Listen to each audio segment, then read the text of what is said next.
Language और प्यार के अंदर बैरियर नहीं होना चाहिए। इसलिए मैं हिंदी में बोलूँगी। प्यार का भाषा समझना चाहिए। राज्य सरकार द्वारा आयोजित इस नागरिक अभिनंदन समारोह में मंच पे विराजमान आंध्र प्रदेश के राज्यपाल श्री विश्वभूषण हरिचंदन जी, आंध्र प्रदेश के मुख्यमंत्री यशस्वी मुख्यमंत्री श्री YS जगन मोहन रेड्डी जी,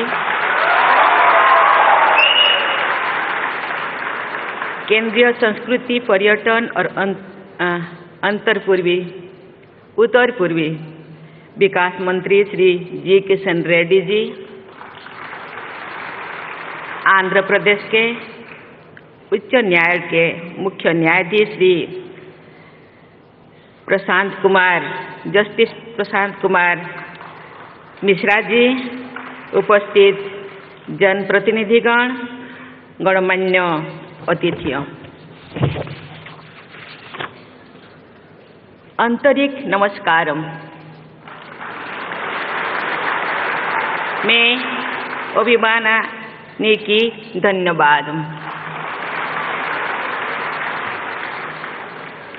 राष्ट्रपति के रूप में आंध्र प्रदेश की अपनी पहली यात्रा के दौरान आपके आमंत्रण और स्नेहपूर्ण अतिथि सत्कार के लिए आंध्र प्रदेश के राज्यपाल श्री विश्वभूषण हरिचंदन जी, मुख्यमंत्री श्री YS जगन मोहन रेड्डी जी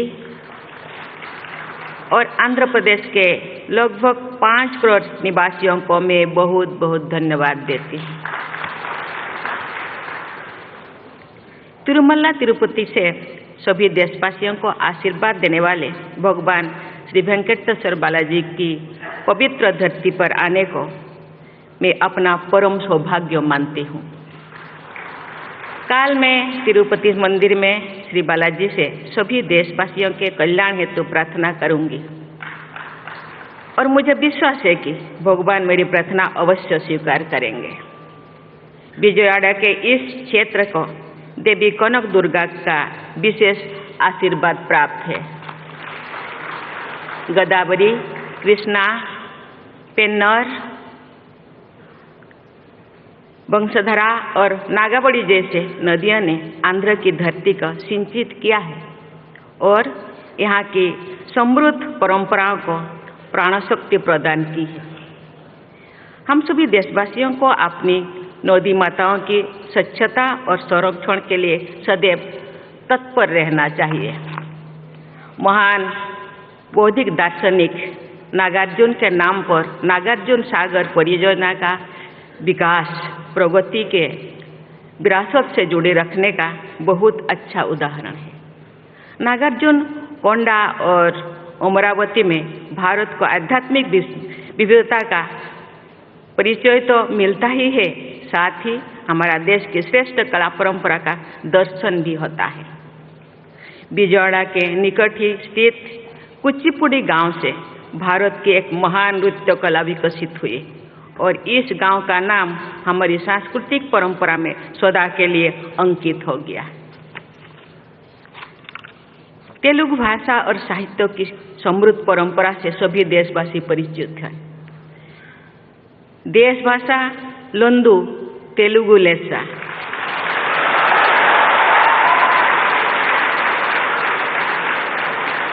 अर्थात देश की सभी भाषाओं में तेलुगु श्रेष्ठ है। इस अभिव्यक्ति में भारतीय भाषाओं के प्रति गर्व की भावना निहित है। कवित्रयन यानी नन्नया, तिक्कन्ना, येरन्ना ने भारतीय भाषाओं की अद्भुत अभिव्यक्ति क्षमता का उदाहरण है। सदियों पहले प्रस्तुत किया है। भारतीय भाषाओं की श्रेष्ठता को फिर से स्थापित करने की यही भावना राष्ट्रीय शिक्षा नीति 2020 में भी परिलक्षित होती। देवियों और स्वजनों, आंध्र प्रदेश की इस धरती की महान सुपुत्री और पूरे भारत का गौरव बढ़ाने वाले कवयित्री मल्ला का मैं विशेष उल्लेख करना चाहूँगी। आज से लगभग 550 वर्ष पहले के रूढ़िवादी समाज में पैदा हुई मल्ला ने एक अद्भुत महाकाव्य रचा, जिसे मल्ला रामायण के नाम से भारतीय साहित्य में उच्च स्थान प्राप्त किया। महिलाओं के प्रति संवेदनशीलता की दृष्टि से आंध्र प्रदेश अनुकरणीय राज्यों में से एक है। प्रसिद्ध नाटककार और समाज सुधारक गुरजाड़ा अप्पा राव द्वारा लगभग 130 वर्ष पहले लिखा गया कन्या शुल्कम नाटक आज भी लोकप्रिय है।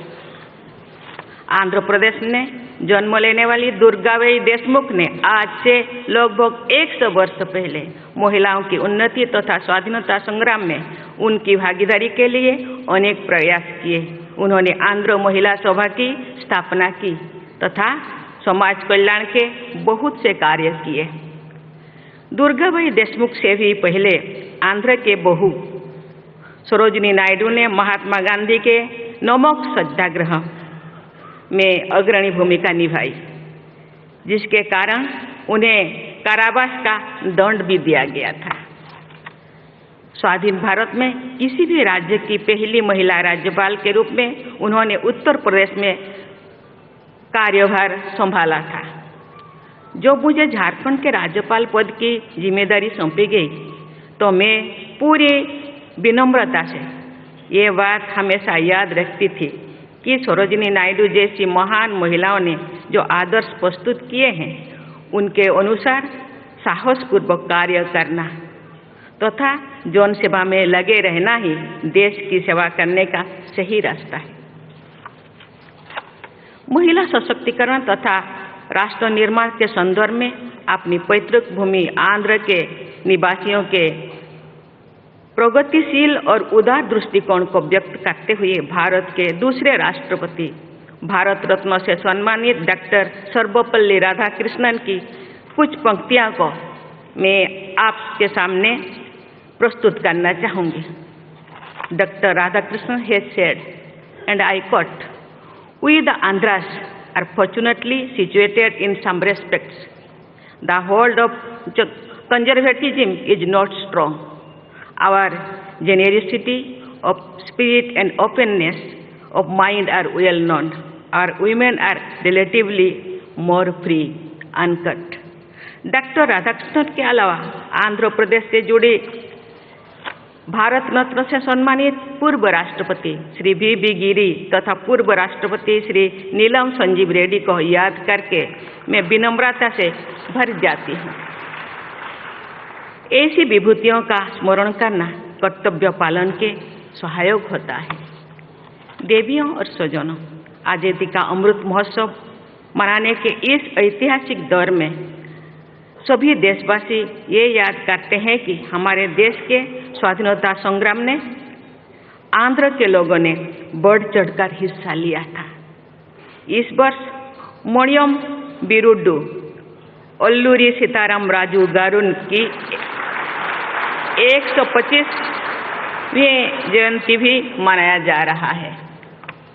केवल 27 वर्षों की अल्पायु में भारत माता के लिए प्राणों का उत्सर्ग करने वाला अल्लूरी सीताराम राजू गारू और 25 वर्ष की अल्पायु में वीर गति को प्राप्त होने वाले भगवान बिरसा मुंडा जैसे विभूतियों ने भारत के स्वाधीनता संग्राम को जो योगदान दिया, उसके विषय में हमारी युवा पीढ़ी की भलीभांति परिचित होना चाहिए। मुझे ये जानकर प्रसन्नता हुई है कि अल्लूरी सीताराम राजू मेमोरियल जनजातीय स्वतंत्रता सेनानी संग्रहालय का निर्माण किया जा रहा है। प्रतिवर्ष 15 नवंबर को जनजातीय गौरव दिवस मनाने तथा देश भर में जनजातीय महानायकों की स्मृति में म्यूजियम और मेमोरियल्स का निर्माण करने की ऐतिहासिक निर्णय के लिए सभी देशवासियों की ओर से मैं माननीय प्रधानमंत्री श्री नरेंद्र मोदी जी को धन्यवाद देती हूँ। आज़ादी का अमृत महोत्सव मनाते हुए आंध्र प्रदेश के निवासियों को विशेष गर्व का अनुभव होता होगा कि हमारे राष्ट्रीय ध्वज त्रिरंगा झंडा को आंध्र के ही पिंगोड़ी वेंकैया जी ने इतना सुंदर इतना सुंदर ये स्वरूप प्रदान किए थे। देवियों और स्वजनों, अमृत काल में आधुनिक प्रगति की यात्रा में आगे बढ़ते हुए सभी देशवासी ये याद रखते हैं कि भारत में मॉडर्न साइंस एंड टेक्नोलॉजी की विकास में आंध्र प्रदेश की अग्रणी भूमिका रही है। देश की युवा पीढ़ी को आज से ठीक 100 वर्ष पहले सन 1922 में हार्वर्ड मेडिकल स्कूल जाकर अध्ययन करने तथा फार्मेसी और बायोकेमिस्ट्री के क्षेत्र में बहुत बड़ा योगदान देने वाली डॉक्टर येल्लाप्रगोडा सुब्बाराव की को विषय में विस्तृत जानकारी प्राप्त करनी चाहिए। डॉक्टर सुब्बाराव के अनुसंधानों से मानवता के हित में अनेक दवाओं का बनाया जाना संभव हुआ। ये उल्लेखनीय है कि आयुर्वेद में भी उनकी गहरी रुचि थी। मैं एक बार फिर राष्ट्रीय शिक्षा नीति का उल्लेख करना चाहूँगी। इस नीति के अनुसार हमारे विद्यार्थियों को अपनी परंपरा के गौरव को बनाए रखते हुए आधुनिक विश्व में अपना प्रमुख स्थान बनाना है। यही कार्य डॉक्टर सुब्बाराव ने 1 शताब्दी पहले किया था। आधुनिक टेक्नोलॉजी के क्षेत्र में आंध्र प्रदेश में स्थित इसरो के श्रीहरिकोटा रेंज में अंतरिक्ष विज्ञान के नई प्रतिमान निरंतर स्थापित किया जा रहा है। विज्ञान और तकनीकी, विशेषकर इंफॉर्मेशन टेक्नोलॉजी के क्षेत्र में आंध्र प्रदेश के लोगों ने पूरे विश्व में भारत की प्रतिष्ठा बढ़ाई है। आंध्र प्रदेश के तेलुगु डायस्पोरा के पूरे विश्व में प्रभावशाली स्थान है। उनमें बड़ी संख्या टेक्नोलॉजी प्रोफेशनल्स की है। देवियों और स्वजनों, राज्यपाल श्री हरिचंदन जी के कुशल मार्गदर्शन और यशस्वी मुख्यमंत्री श्री जगन मोहन रेड्डी जी के ऊर्जावान नेतृत्व में तथा आंध्र प्रदेश के प्रतिभाशाली और निष्ठावान लोगों के सहयोग से इस राज्य की विकास यात्रा आगे बढ़ते जा रहा है। इसके लिए मैं राज्य सरकार की पूरी टीम को सराहना करती हूँ। आंध्र प्रदेश के निवासी भारत के विकास में अपना असाधारण योगदान देते रहेंगे, ये मेरा दृढ़ विश्वास है। मैं आंध्र प्रदेश के सभी भाई बहनों को और बच्चों से स्वर्णिम भविष्य की शुभकामना व्यक्त करती हूँ और आशा करती हूँ भारत के विकास में आंध्र प्रदेश का बढ़ चढ़कर हिस्सा रहेगा। इसी के साथ ही मैं अपनी वाणी को विराम देती हूँ। जय हिंद, जय भारत, जय आंध्र प्रदेश।